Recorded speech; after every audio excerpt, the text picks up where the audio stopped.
Hello, ladies and gentlemen. Welcome back. Welcome to the Dex and Yubii show. This is episode 3. Happy New Year. Happy New Year's. Happy New Year's. What's going on with you, bro? None, bro. It's a little cold, California cold. I Not heard really. I got hit with a It's been raining a cyclone out lot. there. Yeah, I got hit with a cyclone in California, I heard, man. No, not this. It's been raining really. I don't know nothing about no cyclone. That's what they said, man. They said I got hit with a cyclone, but you're in the valley, so that shit don't even get to you. I don't think. Nope. That was more like north, like a little bit north. I get a little bit of everything. That's right. We got a jam-packed show for you guys. First of all thoughts and prayers have been with Damar Hamilin for the last week. Good news we got today. He's responsive. They removed the breathing tubes, and he's vocal and talking to loved ones and family members. Scary sight. So good for him, man. I'm glad he pulled through, man. That was very scary. Never seen something like that. Someone almost dying on a football field. What they say, they performed CPR for 9 minutes on the field. Yeah, that was crazy. Yeah, man. Seeing all those NFL players, man, just distraught. I'm glad they called the game. I'm glad they didn't make him finish that game, man, because I don't think any of those players would have been in the right space mentally. No, I didn't. Low key, I was calling it right in the middle of the game. Like, as soon as that happened, like, they're not about to play this. Yeah, I thought they were going to give him like a 30-minute break and then try to give them to play just because of how close it was to the end of the season and there's playoff implications as far as seedings go. But I'm glad they made the right call and the humane call in calling the game. That a lot happened on that field for them to be like, oh, let's just keep going and play this game. Like, and another thing I want to say is a lot of folks out there on the Twitter world and everything are blaming T. Higgins. That's complete bullshit. Yeah, that's crazy to me. That was a regular football play that happens every time, every Sunday, every Monday, every Thursday. That's horrible for people to even put that on T. Higgins. I hope he don't have that in his conscience, and I hope he knows he ain't do nothing wrong. He just got ready for the impact. Yeah, no, that was just a freak accident, you know? Yeah, that's crazy. So, what about your boy Skip? That ain't my boy. Skip's a piece of shit. We all know that from time to time. He's a good reporter, but he has very scathing stances he takes on certain things. There's a little bit of redneck mentality, so it's okay. He caught a lot of flack for his tweet about what the NFL should do about the game, and came off very insensitive. People berated him. Him and Shannon almost got into it. You think him and Shannon gonna stay together? What do you think? Soon as this contract or whatever they have going is over. Oh yeah, Shannon about to get his own little thing going because Shannon got his own thing. He got Club Shay Shay. Yeah, but I'm talking about like something on Fox or ESPN, something big. That's like a debate show. Yeah, because you know how many people hit him up just to be on their show just because of him, because they like how he, his vibe. Yeah, we like Unc, man. Hope he overcomes that. But I actually also like the dynamic of Skip and Shannon too. I'm not gonna lie. Like, I'm not gonna sit here and cap to you. Like, I don't watch their show based off of their dynamic and how they're always at opposite spectrums of the conversation.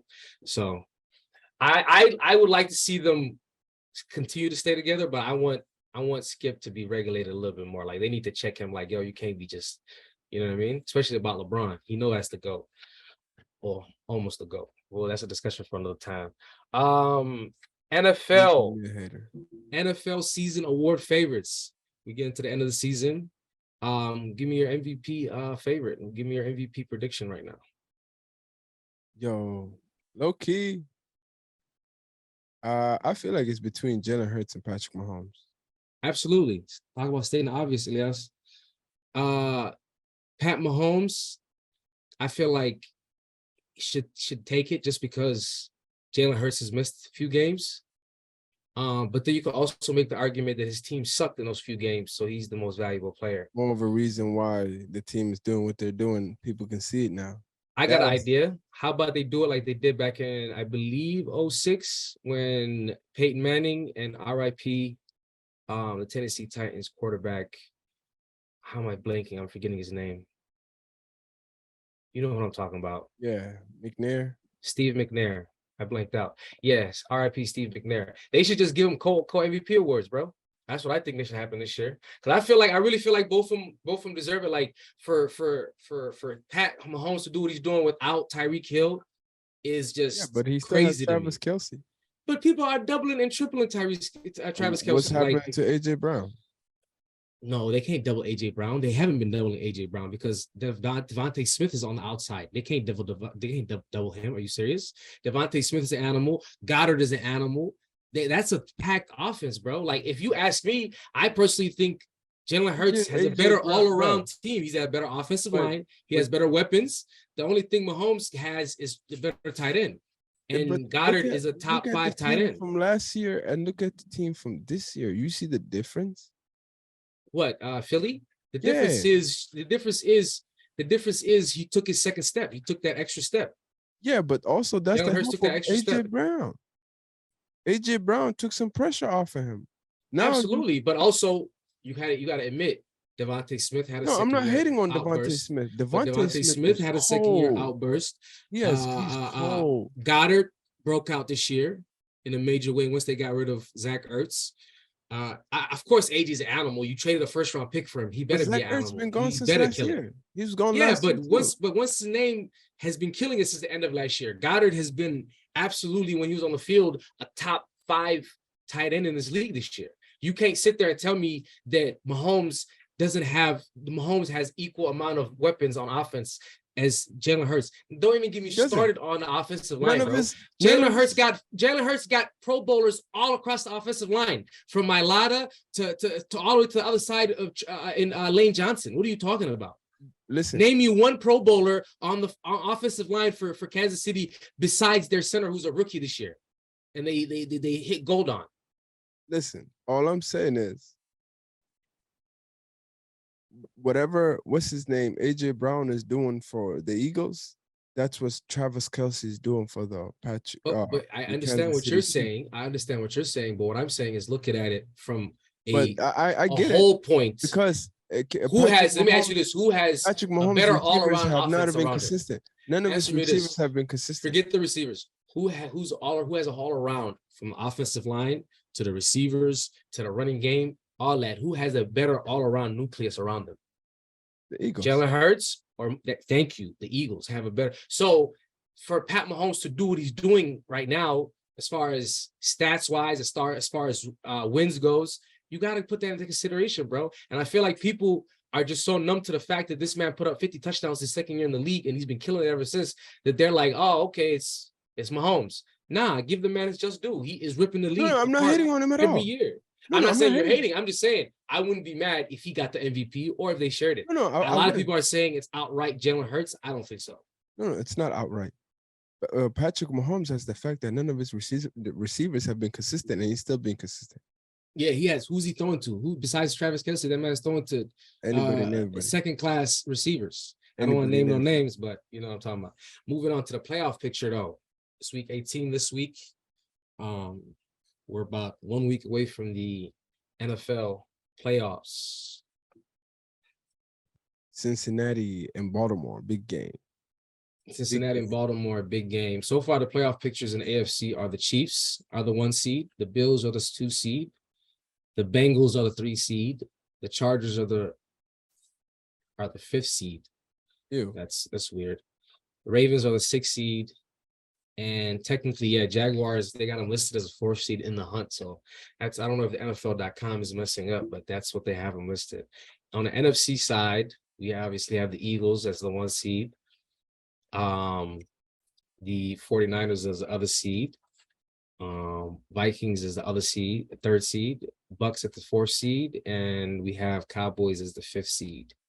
Giants, Brian Daboll. They say he the most influential fat nigga in New York's is Biggie. Speak on it. Oh, that boy's a monster. He got them boys in the playoffs first year with Danny Dimes. 9 wins. Could potentially get 10 wins this weekend. I like the fact that people are putting some respect on Danny Jones' name. You like respect the how putting out people are what? They're respecting him. He's actually, they're seeing that he's actually a decent quarterback. Like, he's not garbage. Daniel Jones? Yeah. I feel like he's a product of coaching, honestly. He's not making mistakes this year. So that is the main thing that's getting him And then on top of it, he never These really had a wins. number one. A legit number one receiver. He still doesn't have a legit number one receiver. They had the rookie Wan'Dale Robinson, who got hurt halfway through the season. They have Kenny Galladay, who they're paying an arm and a leg to. This man, I see some crazy stat. Let me check it out real quick. Kenny Galladay is making like millions of dollars per catch this year. It's ridiculous. I was like, this can't be. This it's got to be a typo. The man has 4 catches this year. 4 catches. And his cap hit is. That's straight comedy, bro. His cap hit this year is $21 million. Hey. Boy, that man got the best job in America, boy. I'll tell you that much right now. He got to the bag. That man got a hell of a job, yo. He got to the bag. 4 catches, and he making $21 million this year. Can they cut him? They have to, but it's going to be a big cap hit. It still counts against their cap.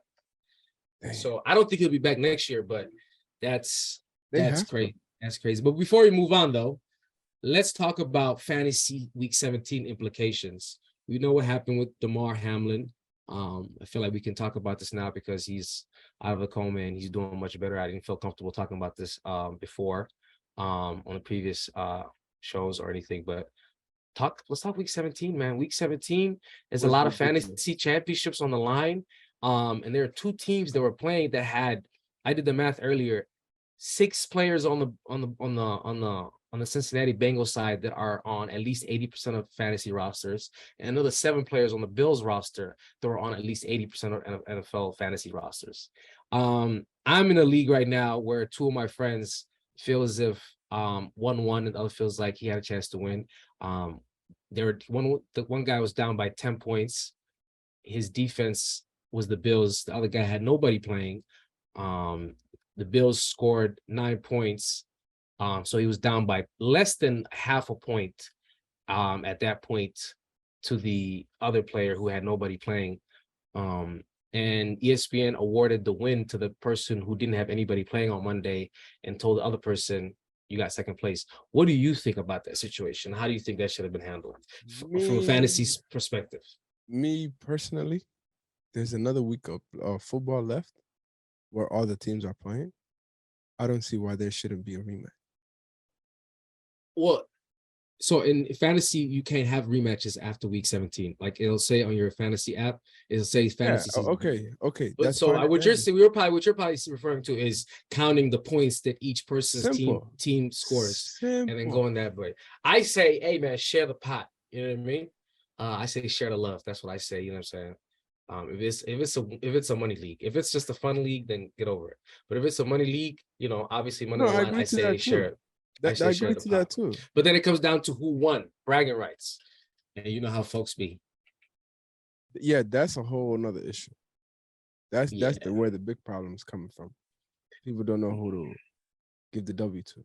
Moving on to NBA news. My Lakers beat Miami Heat without Anthony Davis and without LeGoat James. What do you think about that? We lit or not? Or was that smoke screen? They're lit. Or is that just smoke screen? No, it's not smoke screen. The coach, the issue with the Lakers is last year where they messed up, and I've been saying this for the longest, is they didn't mess up by signing Westbrook. It's the GM who messed up by didn't signing players that can fit around the team. Shooters. We need the shooters around them. They need a shooter. I've also said too, Westbrook, if he comes off the bench, he'll be a monster. And Westbrook is going to do his thing. Westbrook is going to do his thing, right? Because if he comes off the bench, now you don't have LeBron. Now you don't have all 3 of them. He's doing his thing with the bench players, driving. But he plays majority of the game too. Like he just comes off the bench, but he still ends up playing like 32, 33 minutes. You know what I mean? He'll close the fourth quarters out. Yeah. But I also feel like I got to give Russell his props this year. He's not forcing shots like he was last year. He's letting the game come to him. He's looking to dish more. Like he's averaging 7.9 assists a game this year, which leads the league in all bench players. Do you think he can win 6th man of the year? He can. That'd be something, right? That'd be crazy though. MVP and 6th man. I don't know if anyone's ever done that before. He really can. Let me know in the comment section if you guys know if anyone's ever done that in the NBA. Won MVP in their career as well as sixth man of the year. Because I can't think of anyone off the top of my head. Low key, bro, it's possible after the NBA. James Harden. James Harden. He was James six man. Harden. I forgot. He was He six did man win sixth man of before. the year. And yeah, he won then sixth man of the year, and then he won MVP. But the thing is, who was MVP and then won sixth man of the year? That's a whole nother. Right, that's a good question. So who's won the MVP and then later on in their career won sixth man of the year? I don't think anyone's done that. Yeah, because I don't think anyone's done you that. could rise up and slowly, six man, boom, you get better, you get into the starter, and then you work your way up to the MVP. But what do you think about our Lakers, man? You think they're gonna? Think we're so far right now? We're down there. I don't even like looking at the standings. I really don't. Once we get past 10, then I'm gonna start looking. For now, I don't even what's crazy is they have an opportunity to still make the playoffs because the way the West is this year. Yeah, it's a pretty wide open West. It's still early in the season, so man. Jazz. Utah Jazz. Lauri Markkanen dropped a 50 ball, 49 points, damn near 50 ball the other night. Did you see that? Yeah. Where was that in Chicago? Where was that? Oh boy, I'll put it like this: they ain't trying to get the #1 pick overall. Big ass shotgun, look like Lauri Markkanen. That man is putting in work. Listen, my God, they don't want the #1 overall pick. Spurs do. Oh, y'all let Spurs get the first pick, and Pop gets Victor Wembanyama, or however you pronounce his last name. He's not going to retire. If he gets that generational talent, he's going to stay for another 5 years. Guarantee you. Pop ain't going nowhere. Pop be walking around the streets like he normal. He got plenty of time left on him. Hey, off topic, did you see the little video circulating of him playing ball? I don't think that's him. I see that video earlier. I don't think that's him, G. It looks like him. He was dishing, though. That old man was dishing some shit, yo. Yeah. That old man was dishing some shit. I see where Tony Parker learned all those little skills from. Man, that's crazy. That's crazy. Let's move on to the baby GOAT. My favorite player in the NBA right now, Luka Magic Doncic. We ain't got no problems with Luka. I don't think he's your favorite player. With social media trying to make. What you think? You think we awarding him? You think we're giving him the crown too early? No. Listen, Luka is Luka. He's a monster. He's something else. You feel me? Different. But the other day or last week, when he did that crazy comeback, people try to make it seem like, oh, that was the crazy. No, Tmac had the craziest comeback. But that was like 15 years ago. I don't care what anybody says. Tmac's comeback was 15 years ago, bro. I get what you're saying, but in recent memory, there's kids right now born that are watching that game that do not remember that game. Kids know about Kobe's 81. Kids know about Kobe's 81. That's because that's Kobe Bryant, bro. You can't compare the two. But in hindsight, what I'm saying is, for modern day basketball in the last 5 to 10 years, I personally haven't seen a better comeback in the way he did it, than that comeback. Bro, T-Mac did a comeback against the Spurs, the legendary Spurs. Tony Parker, Manu, Tim Duncan. Well, bro, at the same time, though, like I said, that was a different era of basketball. Though. It don't matter what era it is. My man put up. I'm not taking anything away from T-Mac. 13 points in 35 seconds is ridiculous. Give me your ball. You were stealing. But don't take away from Luka. That's all I'm saying. No, I'm not hating as well. Yeah, you take it away from Luka. You're taking the thunder away from his comeback by comparing it to T-Mac. I know what you're doing, bro. No, I'm taking the thunder away from House of Highlights. Hey, y'all let me know in the comments if Dex is hating on Luka. I'm not hating. If he's living in the past. Luka is a savage. Did I just call him Duke? That's all you don't even want to say his name. No, that just came out by accident. Nah, Luka Doncic, MVP this year. I called it before the season. I said he's gonna win MVP this year. Listen, this is my favorite player. Okay, I'm not a hater. You understand? So Luka's your favorite player? Say it to the camera. No. He's not my favorite player. Oh, that's your favorite player. This is my all-time favorite player. Carmelo's not on the team right now. But my point is, Carmelo is somewhere chilling. Listen, my point is, my point is, talking New York slang. I'm not a hater. If you put the work, you got my somewhere in the bodega, fucking getting the chopped cheese somewhere. He's not in the league. No mas. Take that jersey, put that shit up. Yeah, it's gonna be up here somewhere. One of these. You gonna get his son's jersey. His son gonna be in the league in a few years. His son is nice. His son I is got. nice. Yeah, he's nice, but I gotta see him when he gets a little bit bulkier. He looks too skinny. His son is nice. I mean, yeah. His dad's genes gonna kick in, I bet. Give him time. He's still young. He's only like 16, He got a 17, shot something like though. that. He got a shot. He's still young. He's only like 16 or 17. The kid's gonna be something. The future is gonna be something. Him, I feel like him, even LeBron's son. I feel like the younger LeBron's son, the middle child, Bryce. I feel like Bryce gonna be that man's gonna be a monster in the league, bro. Like Bronny's gonna do his thing, but I feel like Bronny's gonna be like them. You know what I mean? Run of the mill. You know what I'm saying? Hey, Wiggins type players. Yo, Andrew Wiggins type players. You know what I mean? bro. I know Has these moments, but I sound crazy. You probably think I would sound crazy, but I don't think LeBron's son is gonna be more than a bench player. You think LeBron's son's only gonna be a bench player in the NBA? Because he doesn't like. It doesn't look like he has. I don't know, man. I would say go know. back and check out his last. I watched a couple season. games. I watched a couple. Check it out. No, I watched a couple games. I watched a couple games lately. They said Lejeans are kicking in. The Lejeans. I hope so. Hey, you know what I'm saying? I'm not an NBA scout. I'm not an NBA scout, but I hope so. All right. That's all the time we have for today. Appreciate y'all for tuning in. Like, subscribe, share, leave some comments. What should we talk about the next episode? And we'll see y'all next time. Signing off. Peace.